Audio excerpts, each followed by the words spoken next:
জেগে ওঠো আজ ঐক্য গড়ো, আমরা মুসলমান, আমরা মুসলমান, আমরা মুসলমান। চারিদিকে আজ একতাবদ্ধ কাফের বেঈমান। তুমি কওমি আমি আলিয়া, বিভেদে রেখেছ মনে। কাফেরেরা দেখো তোমায় আমায় মুসলিম ঠিক জানে। রেখেছ বিভেদ পাগড়ি টুপি দাড়ি জুব্বার মাঝে। মুসলিম বলে মার খেলে ভাই আসে না ওসব কাজে। দূরে থেকো না কাছে এসো ভাই, পিছু লেগেছে শয়তান। জেগে ওঠো আজ ঐক্য গড়ো, আমরা মুসলমান, আমরা মুসলমান, আমরা মুসলমান। চারিদিকে আজ একতাবদ্ধ কাফের বেঈমান। জেগে ওঠো আজ ঐক্য গড়ো, আমরা মুসলমান, আমরা মুসলমান, আমরা মুসলমান। চারিদিকে আজ একতাবদ্ধ কাফের বেঈমান। জালিম তোমায় মারতে এলে দল দেখে না ভাই। যে তরিকার হও না কেন পরিচয় একটাই। বিশ্বাসী তুমি ইসলাম মানো এটুকুই রাখে মেপে।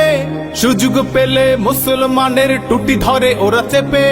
দূরে থেকো না কাছে এসো ভাই, পিছু লেগেছে শয়তান। আলহামদুলিল্লাহ الحمد لله نحمده ونستعينه ونستغفره ونؤمن به ونتوكل عليه ونعوذ بالله من شرور أنفسنا ومن سيئات أعمالنا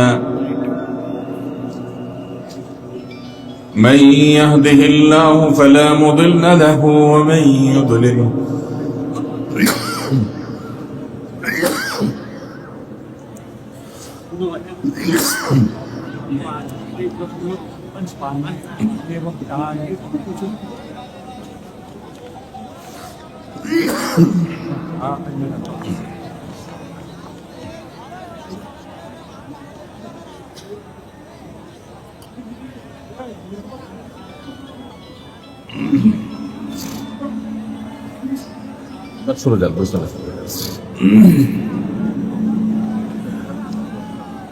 من يهده الله فلا مضل له ومن يضلله فلا هادي له وأشهد أن لا إله إلا الله وحده لا شريك له وأشهد أن محمدا عبده ورسوله أرسله بالحق بشيرا ونذيرا وداعيا إلى الله بإذنه وسراجا منيرا أما بعد فقد قال الله تبارك وتعالى في كلامه المجيد وفرقانه الحميد أعوذ بالله من الشيطان الرجيم يا أيها الذين آمنوا ادخلوا في السلم كافة ولا تتبعوا خطوات الشيطان إنه لكم عدو مبين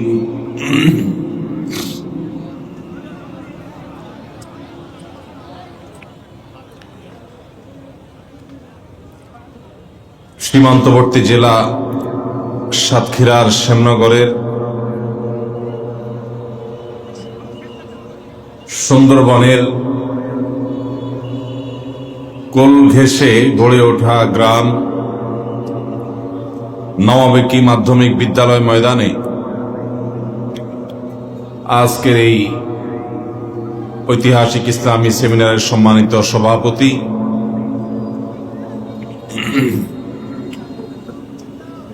উপস্থিত অত্র এলাকার কৃতি সন্তান, দেশের স্বনামধন্য আলেমী দ্বীন, চিন্তক এবং গবেষক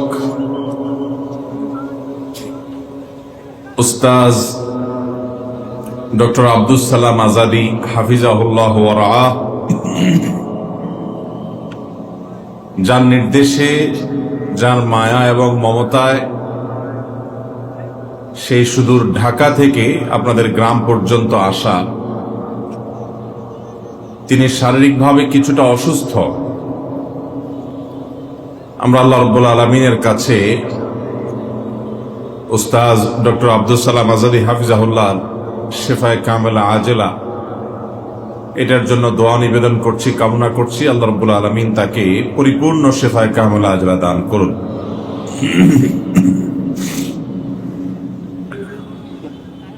উস্তাজ ডক্টর আব্দুল সালাম আজাদি সেই স্বল্প সংখ্যক হাতে গোনা আলিমদের একজন, যার মধ্যে উম্মার ঐক্য ভাবনা, উম্মাহ কনসেপ্ট যার মধ্যে তিনি ধারণ করেন, লালন করেন। ছোটদের তরুণদের স্নেহ মমতা দিয়ে তাদেরকে উৎসাহ উদ্দীপনা দেন, যেটা এখন সোনার হরিণ হয়ে গেছে অনেকটা। আল্লাহ রাব্বুল আলামিন তার ছায়াকে আমাদের উপর দীর্ঘায়িত করুন, বলুন আমিন। মোহতারাম হাজরিন, ইনশাআল্লাহ শেখ আব্দুল হাই মোহাম্মদ সাইফুল্লাহ আপনাদেরকে আজকের আয়োজনে ওয়াজের যে খোরাক সেটা ইনশাআল্লাহ তিনি মিটাবেন। তিনি পৌঁছে গেছেন, ইতিমধ্যে নওয়াবিকিতে আছেন। আমি যে আয়াতখানি তেলাওয়াত করেছি এই আয়াতের উপরে সংক্ষেপে কিছু কথা বলার পর আমার কাছে কিছু প্রশ্ন আছে, আপনাদের কিছু প্রশ্ন আছে, সেই প্রশ্নের উত্তর দিয়ে ইনশাআল্লাহ আমি শেষ করব। মোহতারাম হাজরিন,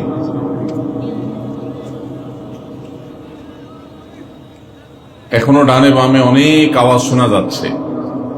আমরা যদি একটু মেহরবানি করি, সবাই অনেকখানি নীরব হয়ে গেছেন মাশাআল্লাহ, অনেকখানি নিস্তব্ধ পরিবেশ। যেটুকুন আওয়াজ হচ্ছে সেটুকুন যদি বন্ধ হয়ে যায় তাহলে খুব সুন্দরভাবে প্রোগ্রামটা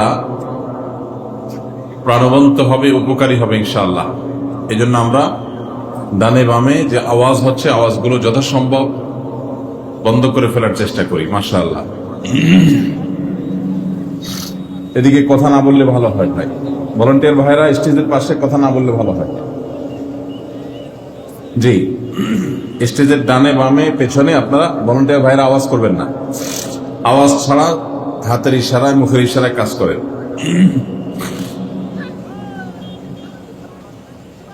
রাস্তা থেকে বাঁশির অনেক বেশি আওয়াজ আসছে, এগুলো আমরা যথাসম্ভব কন্ট্রোল করি, যতটা অল্প আওয়াজে কাজ করা যায়। ভলান্টিয়ার ভাইরা মেহরবানি করে সেদিকটা লক্ষ্য করেন। মোহতারাম হাজরিন, আল্লাহ রাব্বুল আলামিন আমাদেরকে যে দ্বীন দিয়েছেন ইসলাম, এই ইসলাম মানব জাতির ইহ এবং পারলৌকিক, দুনিয়া এবং আখিরাত উভয় জীবনের, উভয় জগতের সার্বিক সাফল্য, সার্বিক অগ্রগতি, সার্বিক কল্যাণের একমাত্র মাধ্যম, একমাত্র উপায় হিসাবে আল্লাহ তাআলা এই দ্বীনকে, ইসলামকে আমাদের জন্য দিয়েছেন। আমরা যারা নিজেদেরকে মুসলমান দাবি করি, মুসলমানের ঘরে জন্মগ্রহণ করেছি, মুসলমানের সন্তান হিসাবে যারা প্রাউড ফিল করি,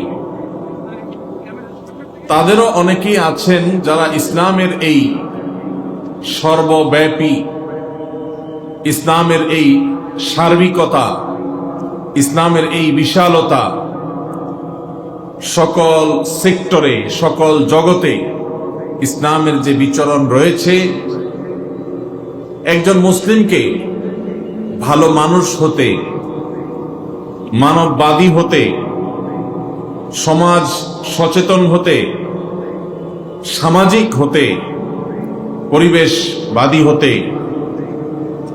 যত রকমের ভালো গুণ মানুষের মধ্যে হতে পারে তার সবগুলো অর্জন করতে একজন মুসলমানকে শুধু মুসলমান হওয়াই যথেষ্ট।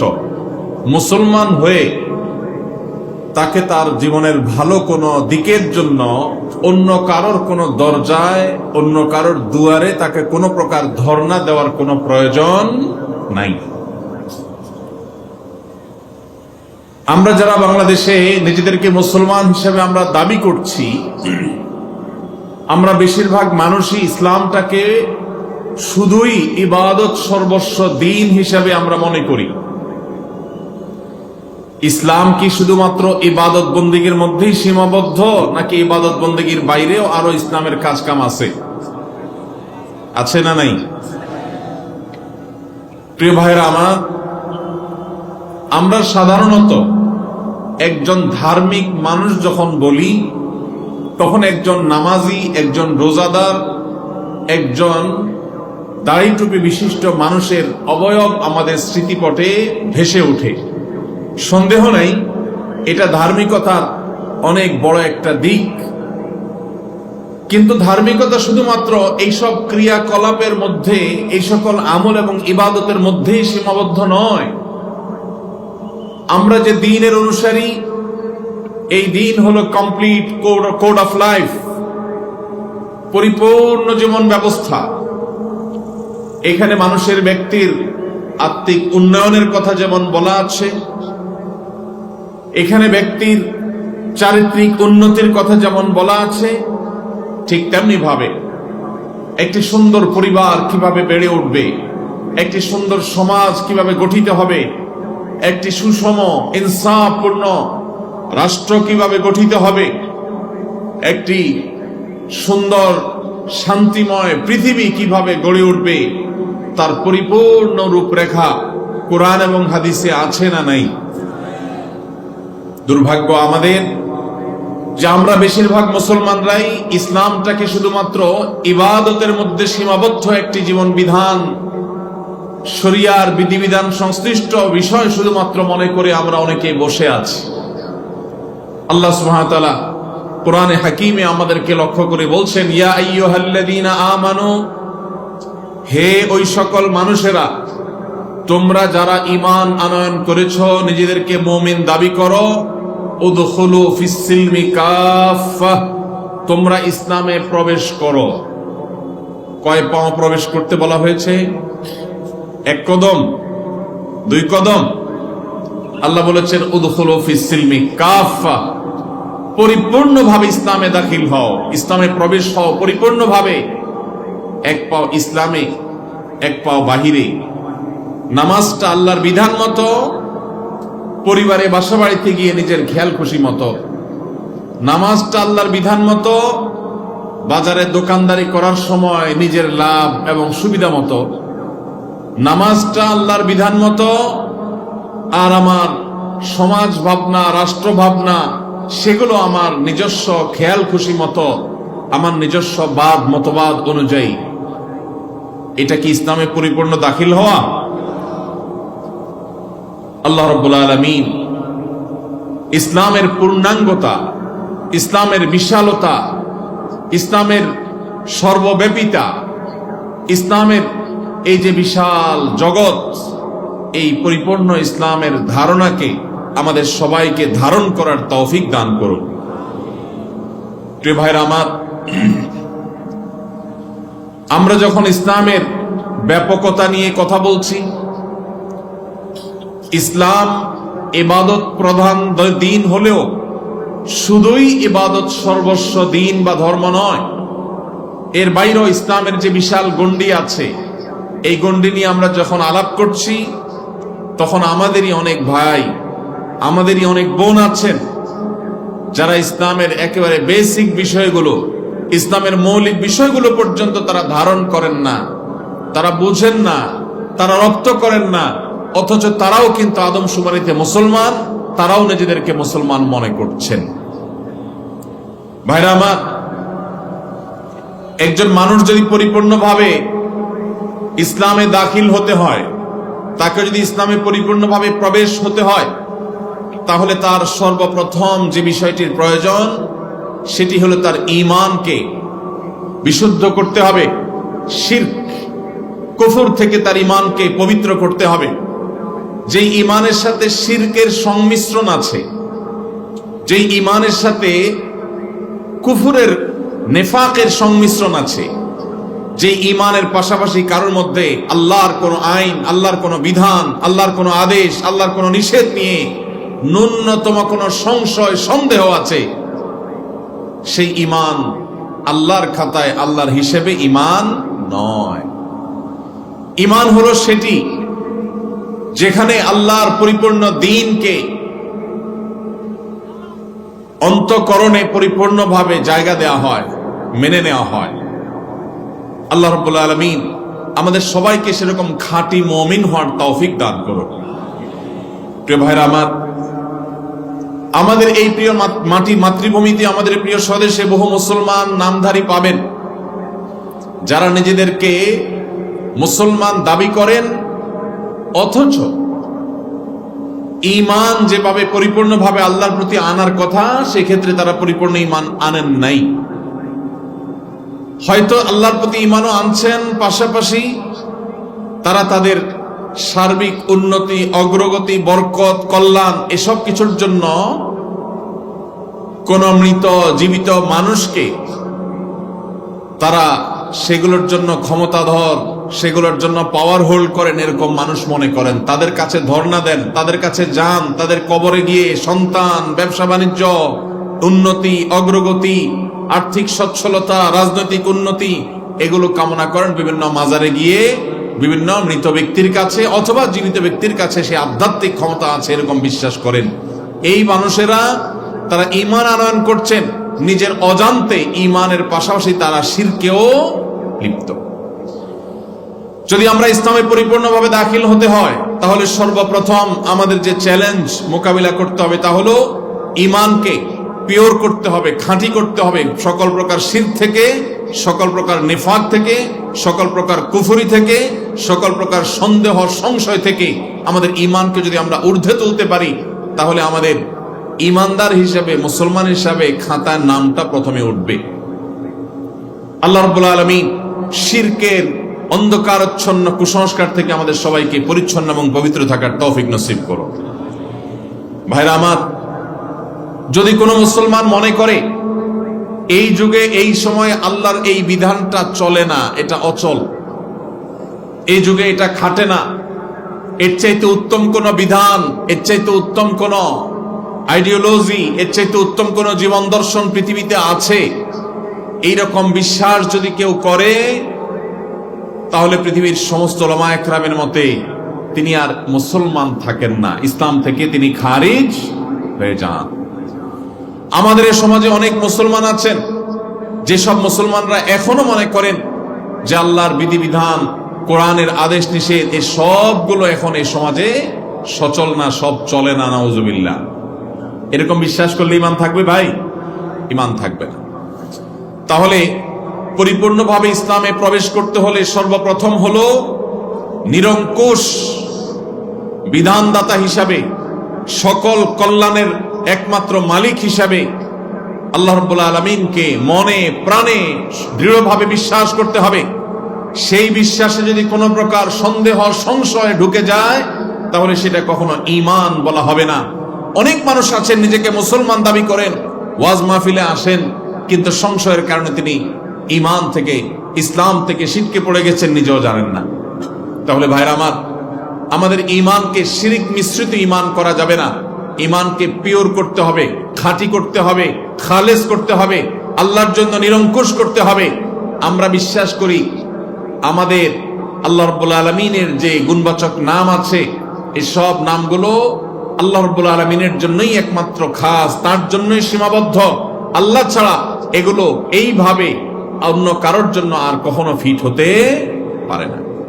নাম্বার 2, শুধুমাত্র আমি আল্লাহর প্রতি বিশ্বাস রাখলাম, আস্থা রাখলাম আর পরিপূর্ণ ইসলামে প্রবেশ করলাম, তা কখনোই হবে না।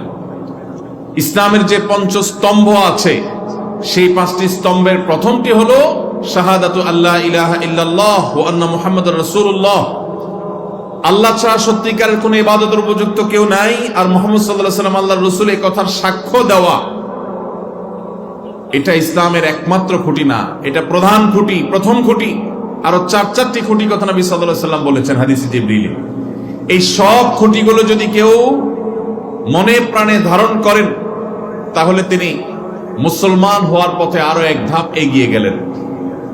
এজন্য আমাদের ঈমানের পাশাপাশি 5 ওয়াক্ত নামাজ আদায় করতে হবে। বহু মুসলমান আছেন যারা ওয়াজ মাহফিলে আসেন অথচ 5 ওয়াক্ত নামাজ পড়েন না, আছে না নাই? এই মাহফিলেও হয়তোবা এমন কোন ভাই আছেন যে আজকে হয়তো কোনো নামাজ কাজা করেছেন। আমরা অনেকে জানি না, নামাজ ইচ্ছাকৃত যদি কেউ ত্যাগ করে, নামাজ যদি কেউ পরিহার করে, নামাজ যদি কেউ না পড়ে, তাহলে সে নিজেকে মুসলমান দাবি করবার নৈতিক কোনো অধিকার তার আর থাকে না। খলিফাতুল মুসলিমিন ওমর আল খাত্তাব রাদিয়াল্লাহু তাআলা আনহু বলেছেন, লা হাজ্জা ফিল ইসলাম লিমান তারাকাস সালাহ। যে ব্যক্তি নামাজ ত্যাগ করে, যে ব্যক্তি নামাজ পড়ে না, ইসলামে তার কোনো হিস্সা, কোনো অংশ, কোনো ভাগ তার থাকতে পারে না। এই জন্য ভাইরা, নামাজ না পড়ে নিজেকে মুসলমান দাবি করার মানুষ আমাদের দেশে বহু আছে। অনেকে মনে করেন নামাজ না পড়লে কি হয়েছে, আমার ঈমান আছে। এই কথা হলো অনেকটা মামুর ভাইয়ের আবদারের মতো। নামাজ না পড়লে আবার ঈমান কিভাবে থাকে? আল্লাহ রাব্বুল আলামিন আমাদের সবাইকে পরিপূর্ণভাবে ইসলামে দাখিল হওয়ার তৌফিক দান করুন। যে মুসলমান 5 ওয়াক্ত নামাজ পড়বে, ইসলামে দাখিল হওয়ার পথে অনেক দূর তিনি অগ্রসর হয়ে যাবেন।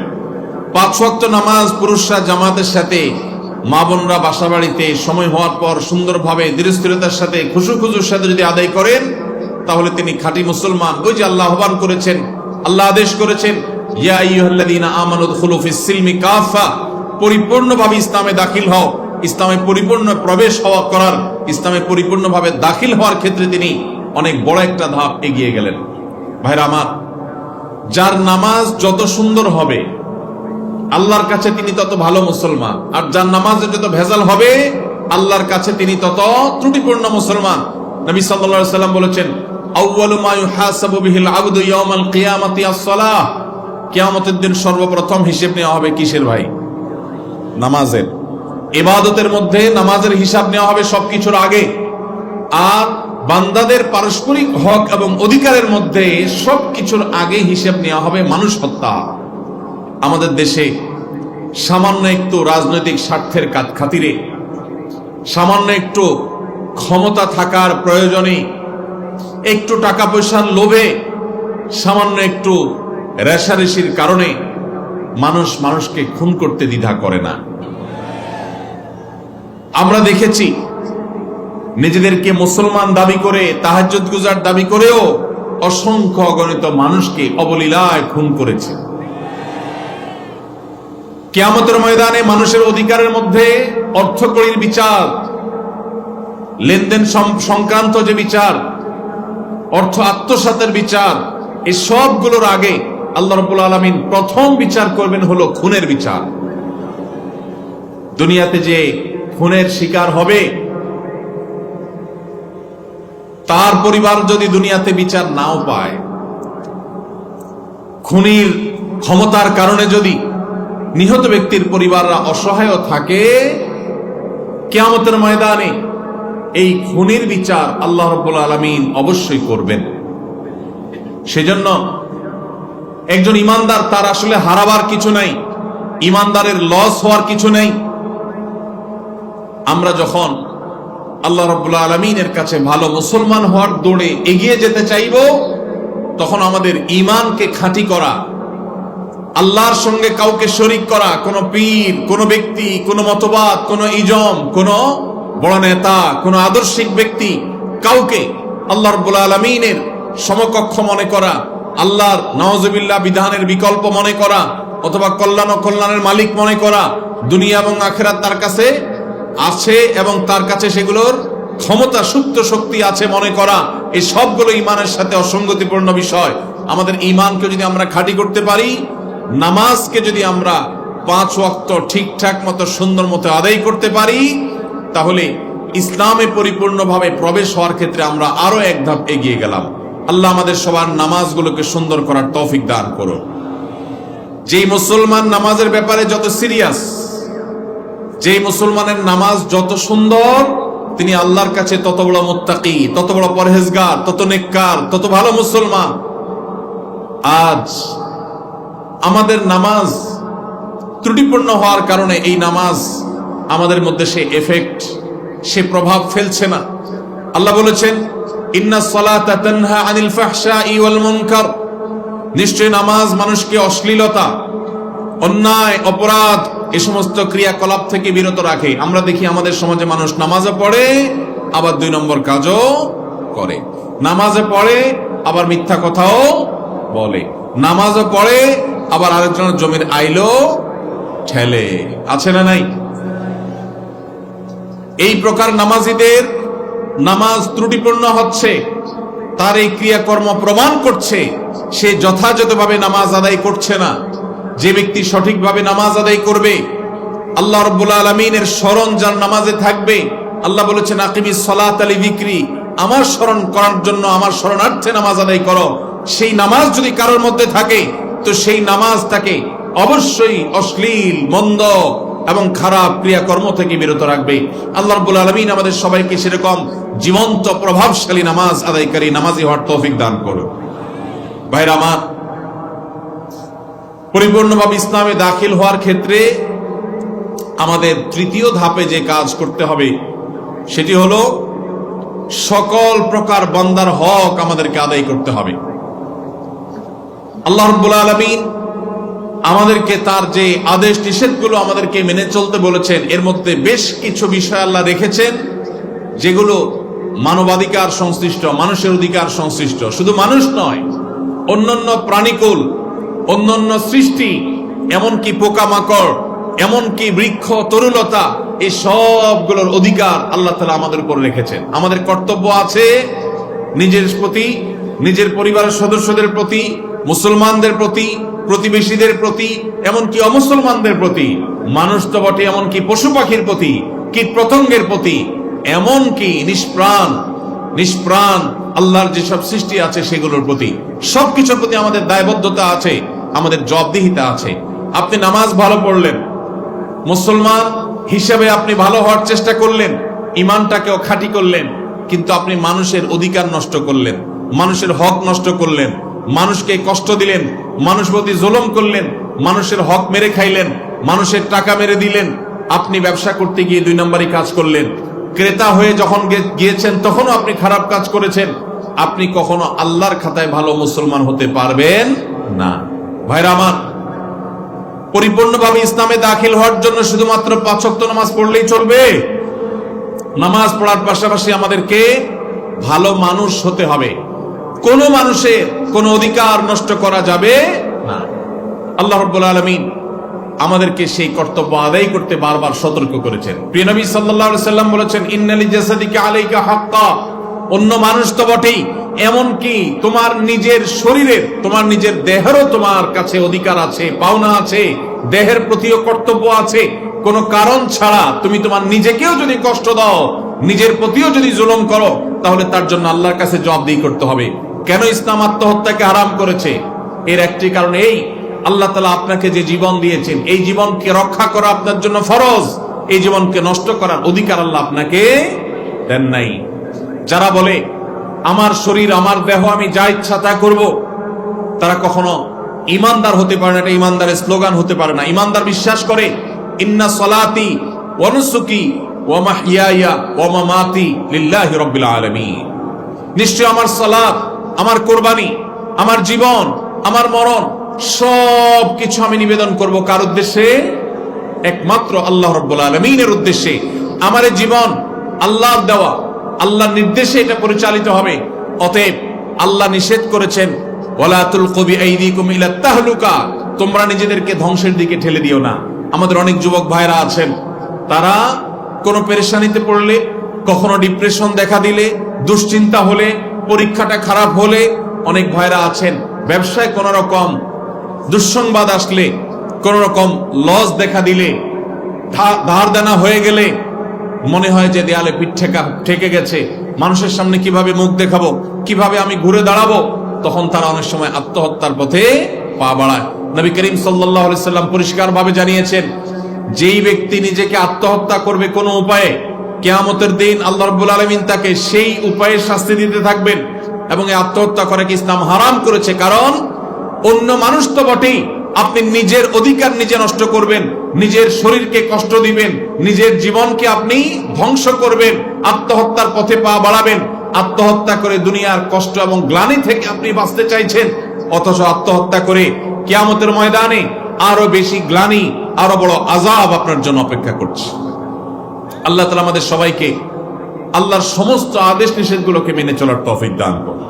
ভাইরা আমার, আমাদের এই সমাজে নিজেকে মুসলমান দাবি করেন, ইমানদার দাবি করেন, ইমানের বেসিক বিষয়গুলোকে বিশ্বাস করেন, এরকম মানুষ আপনি কম বেশি পাবেন। এমনকি 5 ওয়াক্ত নামাজ পড়ার ব্যাপারে সচেষ্ট থাকেন, এরকম মুসলমানও আপনি পাবেন। কিন্তু সেই মুসলমান আমাদের সমাজে সোনার হরিণ, যেই মুসলমান বুকে হাত দিয়ে বলতে পারবে আমি পারতপক্ষে কোনো মুসলমানের হক, কারো অধিকার, কারো পাওনা আমি নষ্ট করি না, আমি কাউকে কষ্ট দেই না, অন্যায় আচরণ করি না, কারোর হক মেরে খাই না, কারোর কষ্টের কারণ হই না, আল্লাহর কাছে জবাবদিহি করতে হবে, সেই বোধ থেকে, সেই ভয় থেকে, সেই চেতনা থেকে, সেই তাকওয়ার সুপ্ত শক্তি থেকে আমি সব মানুষের অধিকার আদায় করি, এরকম মুসলমান সমাজে বেশি না কম? অনেক কম। ভাইরা আমার, আজকের এই সেমিনার থেকে, আজকের এই মাহফিল থেকে আমরা যদি এই একটি বার্তা নিয়ে যাই যে আমরা ফুলের মতো সৌরভ ছড়াবো, কারোর উপকার করতে পারি আর না পারি, আমার দ্বারা কারোর কোনো ক্ষতি হবে না, আমি কারোর কষ্টের কারণ হব না, আমি কারোর দুঃখের কারণ হব না, আমি কোনো অধিকার নষ্ট করব না কারোর। এমনকি নবী করিম সাল্লাল্লাহু আলাইহি সাল্লাম রাস্তার অধিকারের কথা বলেছেন। তিনি বলেছেন ইয়াকুম ওয়াল জুলুসা আলাত তারিক, তোমরা কেউ পথ দখল করবে না, রাস্তা দখল করবে না, রাস্তায় বসে পড়বে না। কেন? কারণ তুমি যদি রাস্তা দখল করে ফেলো, ফুটপাতে দোকান দিয়ে বসো, বাইক নিয়ে তুমি মানুষ চলাচলের পথে উঠে যাও, রাস্তা যেখানে সেখানে বাইক পার্কিং করে রাখো, রিক্সা পার্কিং করে রাখো, তুমি দখল করে রাখো, দোকানদার ভাই যদি ওই জায়গাটাতে মাল রেখে দখল করে রাখেন, তাহলে মানুষের অধিকার নষ্ট হবে কি হবে না? রাস্তাটা কি কারোর একক না সবার? তাহলে আমি যদি আমার দোকানের সামনে মালটাল দিয়ে রাস্তার জায়গাটা দখল করে রাখি, এই কাজটা কি হালাল হবে না হারাম হবে? অনেক মুসলমান ভাইরা আছেন এই চিন্তাও মাথায় আসে না, 10 বছর 20 বছর 30 বছর দোকানদারি করছেন, তার দোকানের সামনে 2 ফিট 4 ফিট 5 ফিট জায়গা তিনি দখল করে রেখেছেন। কিছে তিনি হয়তো মাল সামানা রেখেছেন, তিনি হয়তো আলাদা সেখানে শামিয়ানা টাঙিয়ে অথবা প্লাস্টিক টাঙিয়ে সেখানে তিনি জিনিসপত্র রেখে কেনাবেচা করছেন। অনেক দোকান, অনেক গাড়িওয়ালা ভাইরা আছেন, বাইকওয়ালা ভাইরা আছেন, যেখানে পার্কিং করা যায় সেটা তো বটেই, এমনকি যেখানে পার্কিং করলে রাস্তার উপরে পার্কিং করা হবে, মানুষের চলাচলে ব্যাঘাত হবে, রাস্তায় গাড়ির জ্যাম হয়ে যাবে, সেই জায়গা পর্যন্ত তারা পার্কিং করে রাখেন।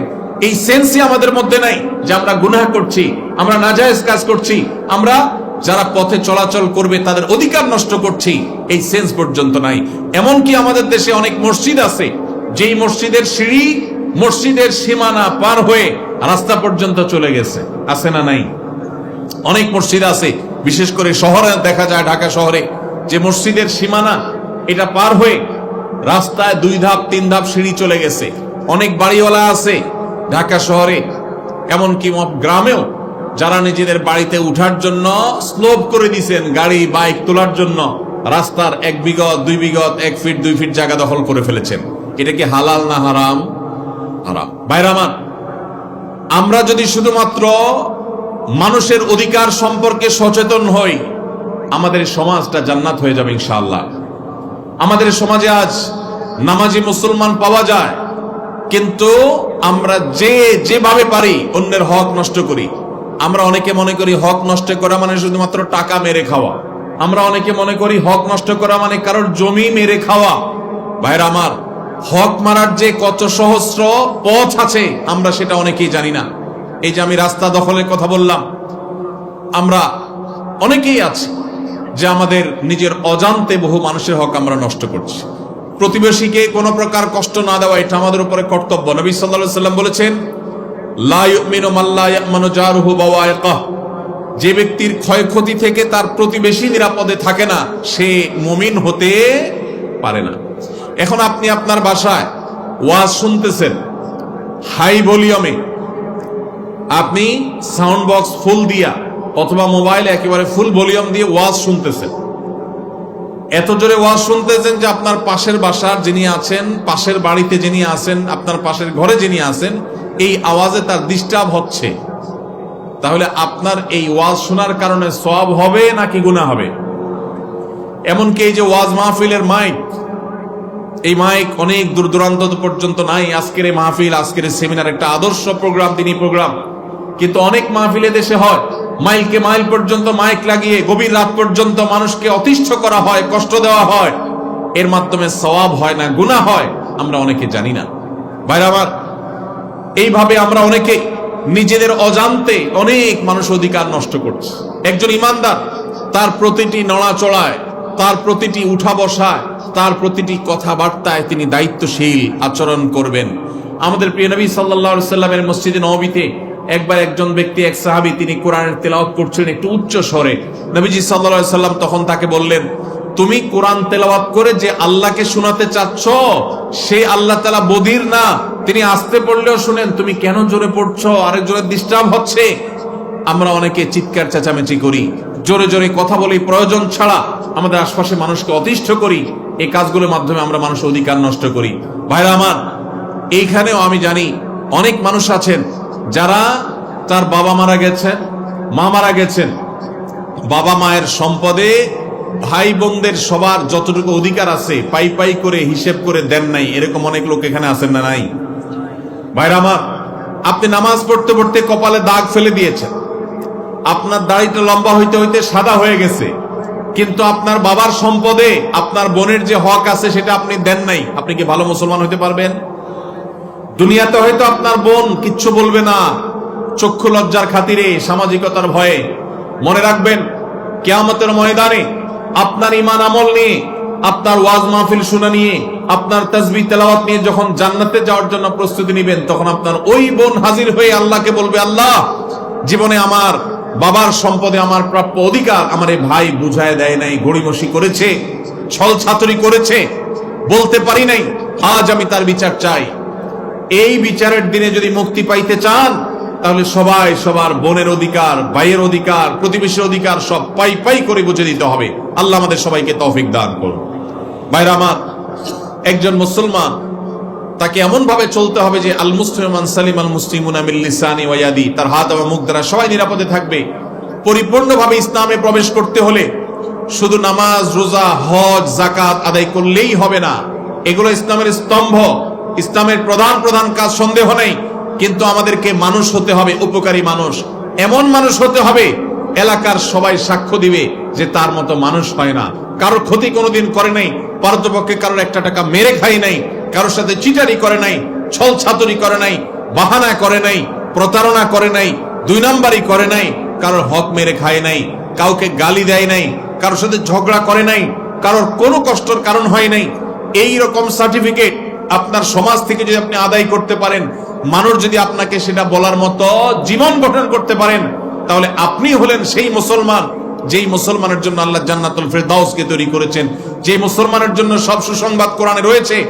সেই মুসলমান হতে হলে আমাদেরকে অধিকার সচেতন হতে হবে।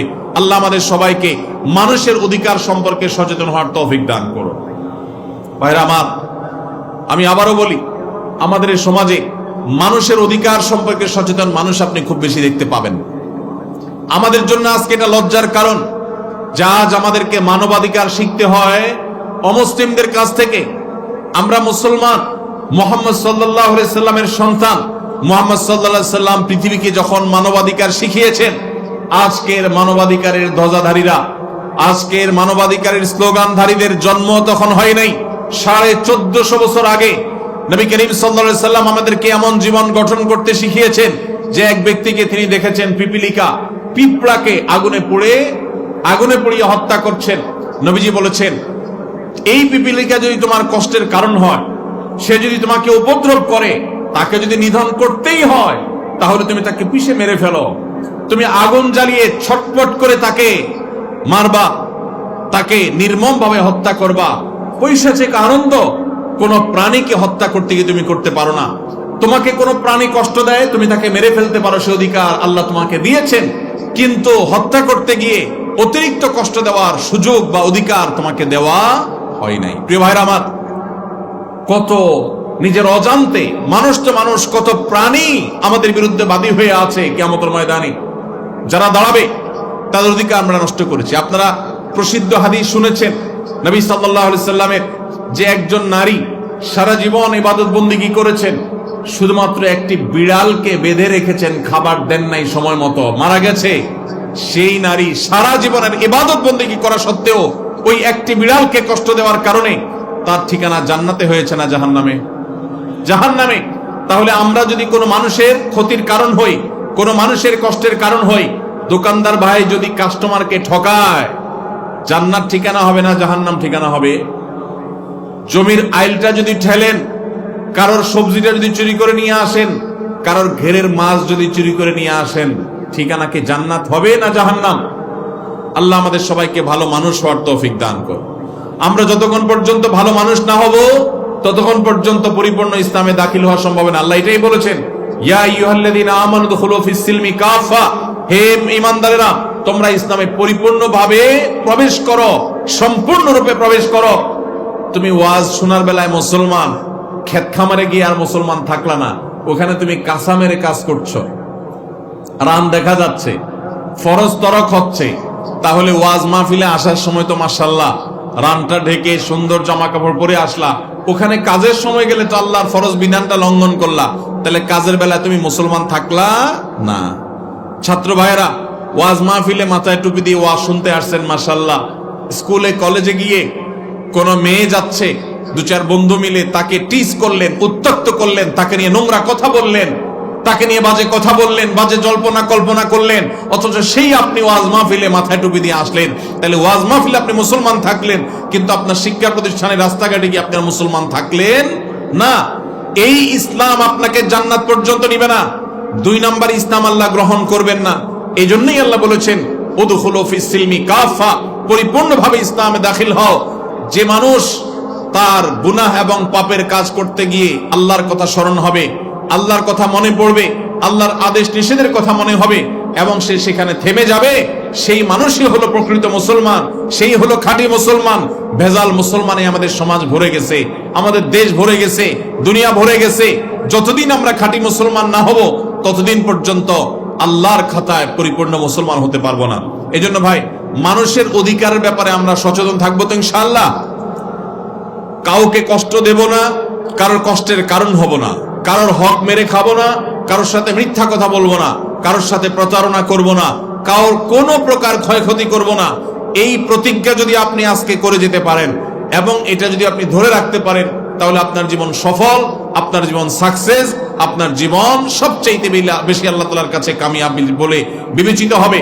নবী করিম সাল্লাল্লাহু আলাইহি ওয়াসাল্লাম একটা হাদিস আপনারা অনেকে শুনেছেন, মুসনাদে আহমদে বর্ণিত হয়েছে। তিনি বলেছেন, কিয়ামতের ময়দানে আল্লাহর কাছে বান্দার 3 ধরনের অপরাধের বিচার মামলা উঠবে, বিচারের মামলা উঠবে। তার একটা হলো, যদি কেউ আল্লাহর সঙ্গে শিরক করে যায়, মুশরিক হয়ে মারা যায়, আল্লাহর সঙ্গে কাউকে মুশরিক শরীক সাব্যস্ত করেছে, পার্টনার সাব্যস্ত করেছে, এই রকম অপরাধ করে মারা গেলে সোজা জাহান্নাম, কোনো শুনানি নাই।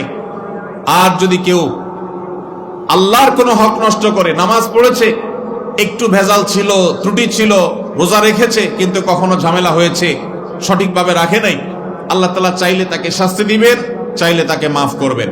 আর 3 নম্বর যে মামলা আল্লাহর দরবারে উঠবে কিয়ামতের দিন, সেটা হলো ওই মামলা, যেই মামলা মানুষের অধিকার সংশ্লিষ্ট মামলা। কারোর হক নষ্ট করেছেন, কারোর কষ্টের কারণ হয়েছেন, কাউকে কোনোভাবে অধিকার বঞ্চিত করেছেন। ভাইরা আমার, আজ এই মামলার আসামি ঘরে ঘরে, প্রত্যেকটি জনপদে, প্রত্যেকটা বাড়িতে বাড়িতে, বাজারে ঘাটে, সব জায়গায় এই মামলার আসামি। আমাদের চিটারি বাটপারি, আমাদের জুলুম, আমাদের মানুষের হক নষ্ট করা, এগুলোতে মানুষ অতিষ্ঠ, কেউ কাউকে বিশ্বাস করার মতো অবস্থা নাই। নবীজি সাল্লাল্লাহু আলাইহি ওয়াসাল্লাম বলেছেন, এই মামলার যারা আসামি হবে কিয়ামতের দিন, আল্লাহ রাব্বুল আলামিন এই মামলার আসামিদের একজনকেও ক্ষমা করবেন না এবং আল্লাহ তাআলা তাদের মামলাগুলোর সবগুলোকে রেফার করবেন ওই হকদারের কাছে। যার হক নষ্ট করেছেন, কিয়ামতের দিন তার কাছ থেকে আপনাকে মাফ চাইতে হবে। আর সেদিন কেউ কাউকে মাফ করবে না। আপনি যে আমল করে সওয়াব কামাই করেছেন, সেগুলো দিয়ে সেই দায় দেনা মুক্ত করা হবে, পরিশোধ করা হবে এবং এক পর্যায়ে আপনি খালি হাতে জাহান্নামে যেতে হতে পারে। এজন্য ভাইরা, আপনি যদি কোনো গরিব অভাবী মানুষের, দুস্থ মানুষের প্রতি জুলুম করে থাকেন, কোন রিকশাওয়ালাকে একটা খারাপ কথা বলে থাকেন, গালি দিয়ে থাকেন, একটু তর্কাতর্কি হয়েছে, তার ভাড়াটা না দিয়ে চলে যান। বেচারা হয়তো আজকে কিছুই বলতে পারবে না, কিয়ামতের ময়দানে অবশ্যই সে আপনার সামনে দাঁড়িয়ে যাবে এবং তার সে হক আদায় করে নিবে। এজন্য ভাইরা, আমরা আজকের এই মাহফিল থেকে সবাই আল্লাহর সাথে ওয়াদা করে যাব, আমরা কোনোদিন কারোর কষ্টের কারণ হব না। ঠিক আছে তো ইনশাআল্লাহ? আল্লাহ আমাদের সবাইকে তৌফিক দান করুন। আল্লাহ আমাদেরকে ফেরেশতা সুলভ আচরণ আমাদের মধ্যে গঠন করার তৌফিক দান করুন। সবাই চেষ্টা করবো তো ইনশাআল্লাহ? ভাইরা আমার, 4 নম্বর, ইসলামে পরিপূর্ণভাবে দাখিল হওয়ার জন্য আমাদের আচরণটা সুন্দর করতে হবে। বান্দার হকের মধ্যে অনেকটা সেটা চলে আসে, কিন্তু আলাদা করে এটাকে এই জন্য বলতে হবে। নবী করিম সাল্লাল্লাহু আলাইহি সাল্লাম বলেছেন, মা মিন শাইইন ইউদাউ ফিল মিজান ইয়াউমাল কিয়ামাতি আথকালু মিন হুসনিল খুলুক।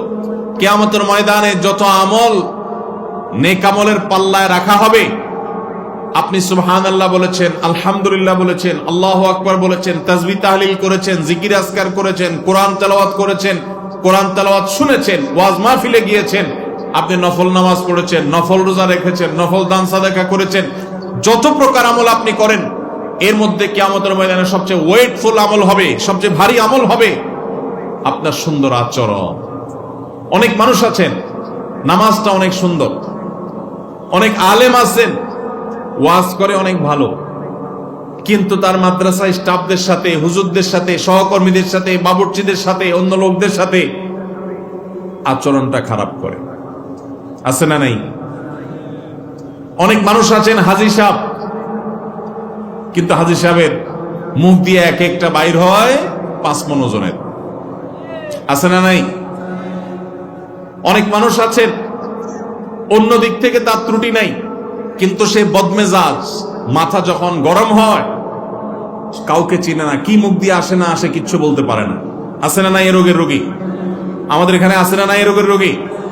ভাইরা আমার, যারা আচরণ সুন্দর হবে, যারা আখলাক সুন্দর হবে, নবীজি সাল্লাল্লাহু আলাইহি সাল্লাম বলেছেন, কিয়ামতের ময়দানে নেক আমলের দৌড়ে সে এগিয়ে থাকবে।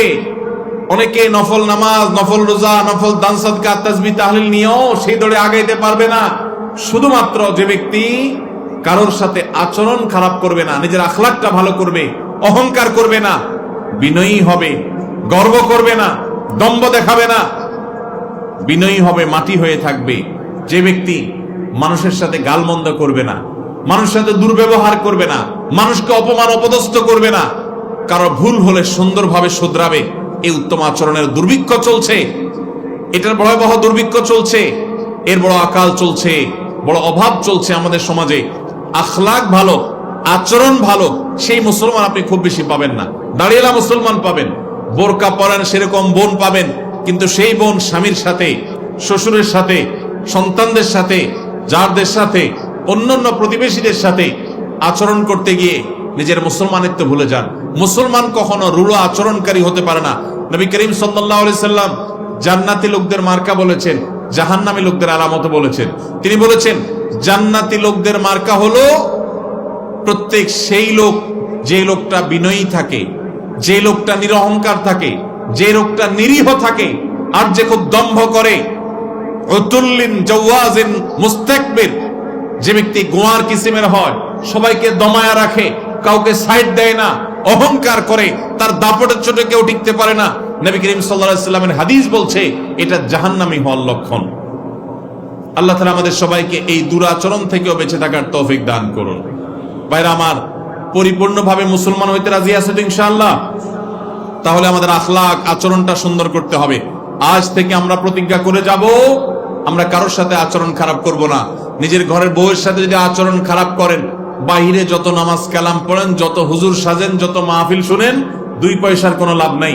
এই জন্য নবীজি সাল্লাল্লাহু আলাইহি সাল্লাম বলেছেন, খায়রুকুম খায়রুকুম লি আহলি ওয়া আনা খায়রুকুম লি আহলি। তোমাদের মধ্যে সবচেয়ে ভালো সে যে তার বাসার পরিবারের লোকদের কাছে ভালো, তার বউয়ের কাছে ভালো। কারণ বাহিরে ভালো সাজা খুব সোজা, দোকানদার হিসাবে কাস্টমারের সাথে নরম নরম কথা বলা খুব সোজা।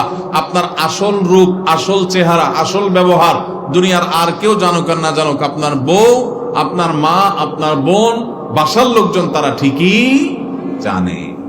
এই জন্য আপনার বাসার লোকজন আপনাকে ভালো বলে না খারাপ বলে, এটা আপনাকে আগে জানতে হবে। এখন মুশকিল হলো ব্যবহার এত খারাপ যে বউ খারাপ বলবে যে ওই সাহসও বউয়ের নাই। ঠিক না ঠিক? যদি আপনার স্ত্রী আপনাকে ভালো মানুষ হিসাবে স্বীকৃতি দেয় আপনার অগোচরে, আপনি জানেন যে আপনার স্ত্রী বলে যে ওনার ব্যবহার সবচেয়ে ভালো, মধুর, মুগ্ধ, কখনো আমাকে কষ্ট দিয়া কথা বলে না, বাপের বাড়ির খোঁটা দেয় না। অনেক মানুষ আছে নামাজ কালাম পড়ে, বউরে বাপের বাড়ির খোঁটা দেয়, আছে না নেই? তোমার বাপ তো তোমাকে দেখতে আসলো না, কই তোমার ভাইরা তো একবারও আসলো না। এই কথা অনেক পুরুষ বলে কি বলে না? এই পুরুষ হলো আল্লাহর জমিনে সবচেয়ে বড় ছোট লোকদের একজন। কেন ছোট লোক? কোন মেয়ে সে নিজের বাপের বাড়ির সব কিছুকে ফেলে রেখে আপনার সংসারে চলে আসছে, এই বেচারি এখন এখানে অনেকটা অসহায়ের মতো, তার এখানে আপন বলতে কেউ নেই। এই অবস্থায় তার বাবা যদি তাকে দেখতে না আসে, তার ভাই বোনরা যদি তার খোঁজ খবর না নেয়, তাহলে তার মনটা কি ভালো থাকে না খারাপ থাকে? কথা বলেন, ভালো থাকে না খারাপ থাকে? কোন মহিলা তার বাপের বাড়ি থেকে তার খোঁজ খবর যদি না নেয়, স্বামীর বাড়িতে তার খোঁজ খবর যদি বাপের বাড়ির লোকজন না নেয়, তার মনটা কি ভালো থাকে না খারাপ থাকে? খারাপ থাকে, তার কষ্ট লাগে। এখন আপনি স্বামী হয়ে যদি আপনি তারে খোঁচান, আরো যদি কষ্ট দেন যে তোমার বাপ কেমন মানুষ যে তোমার খবর নিল না, তুমি অসুস্থ হয়েছো, কই তোমার ভাইরা তো একটু ফোনও করলো না, একটু আসলো না, তাহলে তার কষ্টটা কি বাড়বে না কমবে? বাড়বে। তাহলে তার কষ্ট বাড়াইলে আপনার কি লাভ? আপনার কোনো লাভ আছে?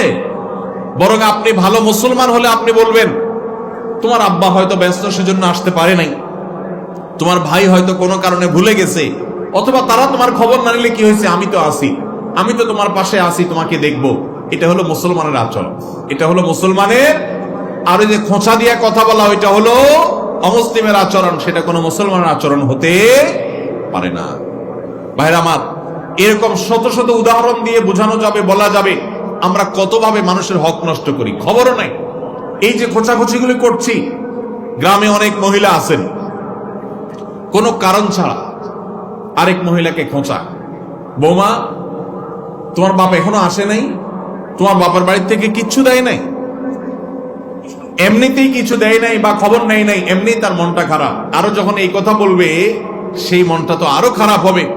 অনেক মহিলা আছেন তাহাজ্জুদ পড়েন, সোমবার বৃহস্পতিবার রোজা রাখেন, নফল আমল করেন, কোরআন তেলাওয়াত একদিনও মিস যায় না, কিন্তু আবার এই পাশের বাড়ির বৌমারে খোঁচানোটাও মিস যায় না। ঠিক না ঠিক? মনে রাখবেন,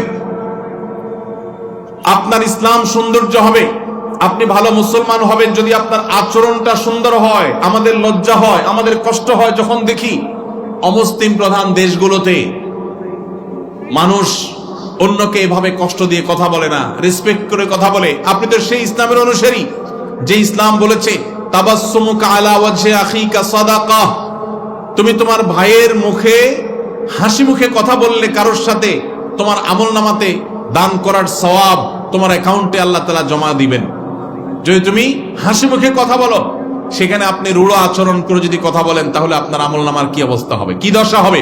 কয়জন মানুষ আছে আমরা আজকে জাপানিজদেরকে, জার্মানিদেরকে, ইউরোপিয়ানদেরকে, আমেরিকানদেরকে দেখি, তারা একজন আরেকজনের সাথে কথা বললে হাসি মুখ ছাড়া কথা বলে না, মুচকি হাসি ছাড়া কথা বলে না, জোরে জোরে কথা বলে না, যাতে কারোর কোনো কষ্ট না হয় সেই জন্য। আর আমাদের যুবক ভাইরা অনেকে আছেন গ্রামে গানের আওয়াজের চোটে পুরা এলাকার মাটি সহ কাঁপে। এই যে যুবক ভাই, আপনি গানের আওয়াজ, নিজে গান শুনছেন, গুনাহ কাজ করছেন, আবার পুরো এলাকার মানুষকে শুনতে বাধ্য করছেন, এটা কোনো মুসলমানের আচরণ না। আপনার হাত এবং মুখ দ্বারা কেউ কষ্ট পেতে পারে না। আল্লাহ আমাদের সবার আখলাক গুলোকে সুন্দর করে দিন। নবীজি সাল্লাল্লাহু আলাইহি সাল্লাম আমাদেরকে দোয়া শিখাইছেন, সুনান তিরমিজি বর্ণিত হাদিসে তিনি বলেছেন আমরা যেন আল্লাহর কাছে দোয়া করি, আল্লাহুম্মা হদিনি লি আহসানিল আখলাক ওয়া লা ইয়াহদি লি আহসানিহা ইল্লা আনত ওয়াসরিফ আন্নি সাইয়্যাহা ওয়া লা ইয়াসরিফ আন্নি সাইয়্যাহা ইল্লা আনত। আল্লাহ, আমার আচরণটা সুন্দর করে দেন, ব্যবহারটা আমার বড় খারাপ, নিজেই আমি বুঝতে পারি যে আমার রাগ উঠলে মাথা ঠিক থাকে না, কি বলি না বলি, কত মানুষের বদদোয়া নিয়েছি, কত মানুষের কষ্টের কারণ হয়েছি, কত মানুষের হক নষ্ট করেছি। মাবুদ, আপনি আমার আখলাকটা সুন্দর করে দেন, আমার আচরণটা ভালো করে দেন। আল্লাহর কাছে দোয়া করতে হবে। আবার যে সমস্ত মানুষগুলোর সুন্দর আচরণ আছে, প্রত্যেক সমাজে আছে, দেখবেন কারোর কষ্টের কারণ হয় না। এই যে শেখ আব্দুল সালাম আজাদি হাফিজাহুল্লাহকে আমি মহাব্বত করি, আমি উস্তাদের সব বিস্তারিত বিষয় জানি না উনি কেমন মানুষ, কিন্তু আমি জানি উনি মুচকে হেসে কথা বলেন, হাসি মুখ ছাড়া থাকেন না। আমাদের ডক্টর খন্দকার আব্দুল্লাহ জাহাঙ্গীর রহমতুল্লাহ আলাইহি, যার চেহারা মাথায় স্মৃতিতে ভেসে উঠলেই একটা হাসি মুখ চোখের সামনে ভেসে উঠে। এটাই হলো মুসলমানের আচরণ, এটাই হলো মুসলমানের চরিত্র। আল্লাহ আমাকে, আপনাদেরকে, আমাদের সবাইকে সেরকম চরিত্র ধারণ করার তৌফিক দান করুন। সবার চেষ্টা করবো তো ইনশাআল্লাহ।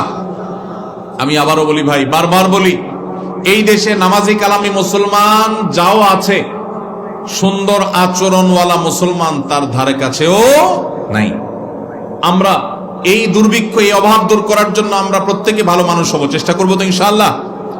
আপনাদেরকে একটি বিষয় শেয়ার করি। অনেক বছর আগে আমি হাদিসের যে অনলাইন লাইব্রেরি, সেখানে সার্চ দিয়ে দেখেছিলাম নবী সাল্লাল্লাহু আলাইহি ওয়াসাল্লাম যে সমস্ত হাদিসে বলেছেন, খায়রুকুম আও খায়রুন নাস, তোমাদের মধ্যে সবচেয়ে সেরা মানুষ, মুসলমানদের মধ্যে সবচেয়ে ভালো মুসলমান কারা, এই সংক্রান্ত এই শীর্ষক যত হাদিস আছে সেগুলোকে সার্চ দিয়ে বের করলাম। বের করার পরে দেখলাম আমার সার্চিং এ প্রায় 11টি আইটেম পেয়েছি। এই 11টি আইটেমের একটা আইটেম পেয়েছি, খায়রুকুম মান তাআল্লামাল কুরআনা ওয়া আল্লামা, তোমাদের মধ্যে মুসলমানদের মধ্যে সবচেয়ে উত্তম তারা যারা মানুষকে কোরআন শিখায়, নিজে কোরআন শিখে এবং মানুষকে কোরআনের শিক্ষা দেয়, তারা হলো সবচেয়ে উত্তম। এই একটা বাদে বাকি 10টা যে হাদিস বা 10 প্রকারের যে হাদিস, সবগুলো হাদিসের নির্যাস একই, সেটা হলো নবীজি সাল্লাল্লাহু আলাইহি ওয়াসাল্লাম সবচেয়ে ভালো মানুষ, সবচেয়ে ভালো মুসলমান, সবচেয়ে শ্রেষ্ঠ মানুষ, আল্লাহর কাছে সবচেয়ে সেরা মানুষ। এইভাবে যাদেরকে চিত্রায়িত করেছেন সে মানুষগুলো হলো, সবগুলো মানুষ হলো আখলাকের সৌন্দর্যের অধিকারী। যেমন তিনি বলেছেন, খায়রুকুম খায়রুকুম লিসাহিবিহি, তোমাদের মধ্যে সবচেয়ে ভালো মানুষ যে তার সঙ্গীদের কাছে ভালো। এটা আখলাক সম্পর্ক, আচরণ সংক্রান্ত বিষয়। অর্থাৎ আপনার বন্ধু বান্ধব, আপনার মহল যাদের মধ্যে উঠা বসা করেন, তারা যদি বলে ওর মতো মানুষ হয় না, ও আসলে খুব ভালো মানুষ, ও খুব নরম মানুষ, ও খুব ভদ্র মানুষ, ও কাউকে কষ্ট দেয় না, কাউকে জ্বালায় না, কাউকে উত্ত্যক্ত করে না, খারাপ কাজ করে না, এই সাক্ষ্যটা যদি আপনার সার্কেল, আপনার সোসাইটি, আপনার বন্ধু মহল, আপনার আশপাশের লোকজন, আপনি যাদের মধ্যে থাকেন তারা যদি বলে, তো আরশে আজিমের মালিকের কাছেও আপনি ভালো। ভাইরা আমার, নবীজি সাল্লাল্লাহু আলাইহি ওয়াসাল্লাম বলেছেন, খায়রুকুম আহসানুকুম আহসানুকুম কাদাআ, তোমাদের মধ্যে সবচেয়ে ভালো মানুষকে যে ঋণ নেওয়ার পর, দোকান থেকে বাকি নেওয়ার পর পরিশোধ করার ক্ষেত্রে ভালো মানুষের পরিচয় দেয়। বহু লোক দেখবেন এক দোকান থেকে বাকি নিয়া ওই দোকানের সামনে দিয়ে আর হাঁটে না, আছে না নাই? অন্য দোকান থেকে নগদে কিনে খায়, ওই যে দোকান থেকে বাকি কিনছে ওই দোকানদারকে চিনেও না। একবার কারোর কাছ থেকে হাওলাত নিয়ে আটকাইতে পারলে আর সেই টাকা দেওয়ার কোনো নামগন্ধ আছে না নাই? এরকম মানুষ। ভাইরা আমার, তাহলে ভালো মানুষ হতে হলে, ভালো মুসলমান হতে হলে আমাদের আচরণ, আমাদের কাজকর্ম, লেনদেন, এগুলোকে সুন্দর করার কোনো বিকল্প পথ আমাদের সামনে খোলা নাই। আল্লাহর কাছে দোয়া করি, ফরিয়াদ করি, আল্লাহ আমাকে আজকের এই মাহফিলে, এই বিশাল সেমিনারে যারা উপস্থিত হয়েছি, আল্লাহ আমাদের সবার আখলাক গুলাকে সুন্দর করে দেন। ভাইরা আমার, আমি ব্যক্তিগতভাবে আল্লাহর কাছে কাবায় তওয়াফ করতে গিয়ে অথবা হজের সময় দোয়া কবুলের জায়গাগুলোতে আল্লাহর কাছে আমি কয়েকটা জিনিস কমন সব সময় চাই। এর ভিতরে একটা জিনিস হলো, আমার কাছে যে মানুষগুলোকে খুব আখলাকি মানুষ মনে হয়, নাম ধরে ধরে আমি বলি, আল্লাহ অমুকের মতো উত্তম আখলাক, সুন্দর আচরণ আমাকে দিয়ে দেন। আল্লাহ আমার আচরণটা সুন্দর করে দেন। আল্লাহ আমার আচরণ থেকে যেন ফুলের সৌরভ ছড়ায়, আমার আচরণ থেকে যেন দুর্গন্ধ না ছড়ায়, আমি যেন কোনো মানুষের কষ্টের কারণ না হই। এমনকি শত্রু যদি আমার সাথে শত্রুতা করে, তার প্রতিও যেন আমি সীমা ছাড়িয়ে না যাই, জুলুম না করি। আমি সেই নবীর অনুসারী, যেই নবী কোনোদিন অমুসলিম কাফেরদের প্রতিও জুলুম করেন নাই, যারা তাকে কষ্ট দিয়েছে তাদেরকেও তিনি কষ্ট দেন নাই। আমরা সেই নবীর অনুসারী, অতএব তার মতো আখলাক, তার মতো আচরণ আজ আমাদের মধ্যে গঠন করতে হবে। চেষ্টা করা যাবে না ইনশাআল্লাহ? আল্লাহ আমাদের সবাইকে তৌফিক দান করুন। 5 নম্বর, আমরা যদি পরিপূর্ণভাবে ইসলামে দাখিল হতে হয়, তাহলে সেক্ষেত্রে আমাদের সকল ক্রিয়াকর্ম, সকল কিছু আল্লাহর জন্য, আল্লাহর সামনে নিবেদন করে দিতে হবে। আমাদের ব্যবসা বাণিজ্য, সেখানে হালাল হারাম খুঁজতে হবে। আমাদের কায় কারবার, সেখানে হালাল হারাম খুঁজতে হবে। আপনি কোথাও চাকরি করেন, সেখানে হালাল হারাম খুঁজতে হবে। সব ক্ষেত্রে যদি হালাল হারাম মেনটেন করে চলেন, তাহলে ইনশাআল্লাহ আপনি ইসলামে পরিপূর্ণভাবে দাখিল হতে পারবেন। আমাদের এই সমাজে বহু মানুষ আছেন যারা আলহামদুলিল্লাহ অন্য অনেক দিক থেকে ভালো, কিন্তু হালাল হারাম বাজ বিচারের ক্ষেত্রে ভালো মানুষ না। এরকম মানুষ আছে না নাই? অনেক আছে। হালাল হারামের বাজ বিচার নাই। হালাল হারামের বাজ বিচার যদি কেউ না করে, সে কখনো পরিপূর্ণভাবে ইসলামে প্রবেশ করতে পারবে না। ইসলাম হলো পরিপূর্ণ জীবন ব্যবস্থা, এখানে সবকিছুর সমাধান আছে। আল্লাহ তাআলা আমাদের সবাইকে খাঁটি মুসলমান, পরিপূর্ণ মুসলমান হওয়ার তৌফিক দান করুন। আধা মুসলমানের জন্য জান্নাত নয়, পরিপূর্ণ মুসলমানের জন্য জান্নাত। আধা মুসলমানের জন্য আখিরাতের শেষ হাসি হাসা হবে না। আধা মুসলমানের পর আল্লাহ সন্তুষ্ট হবেন না। আধা মুসলমানের জন্য সাফল্য আসবে না, পরিপূর্ণ মুসলমানের জন্য সাফল্য আসবে।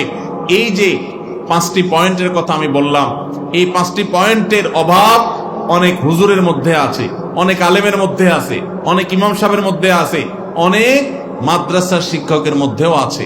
আমরা কেউ একেবারে ফেরেশতা হয়ে যাই নাই। আমাদের এই সংগ্রাম করতে হবে যে আমাদের এই 5টা গুণ অর্জন করতে হবে। আমি আবারও বলছি, নাম্বার 1, আমাদের ঈমানটাকে সুন্দর করতে হবে, শুদ্ধ করতে হবে।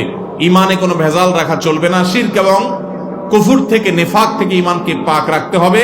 নাম্বার 2, 5 ওয়াক্ত নামাজকে জীবনের সবকিছুর উপরে গুরুত্ব দিতে হবে। প্রাণ থাকতে কখনো নামাজ ছুটতেই পারে না মুসলমানের। নাম্বার 3, আমরা কখনো কোনো মানুষের অধিকার নষ্ট করতে পারি না। সকল মানুষের, সকল প্রাণীর অধিকার আদায় করতে হবে, কারোর হক নষ্ট করা যাবে না। আর নাম্বার 4, আমাদের আচরণটা সুন্দর হতে হবে, আখলাকটা ভালো হতে হবে। নাম্বার 5, আমার সকল উপায় উপার্জন সবকিছু 100% হালাল হতে হবে। হারামের লেশ যদি আসে, তাহলে ওই যে নামাজ পড়লাম, আখলাক সুন্দর করলাম, কোনো কিছু লাভ হবে না, কারণ হারাম উপার্জনকারীর কোনো কিছু কোনো কাজে আসে না। এই 5টা গুণ অর্জন করার চেষ্টা করবো তো ইনশাআল্লাহ। আল্লাহ তাআলা আমাকে, আপনাকে, আমাদের সবাইকে পরিপূর্ণভাবে ইসলামে দাখিল হওয়ার তৌফিক দান করুন।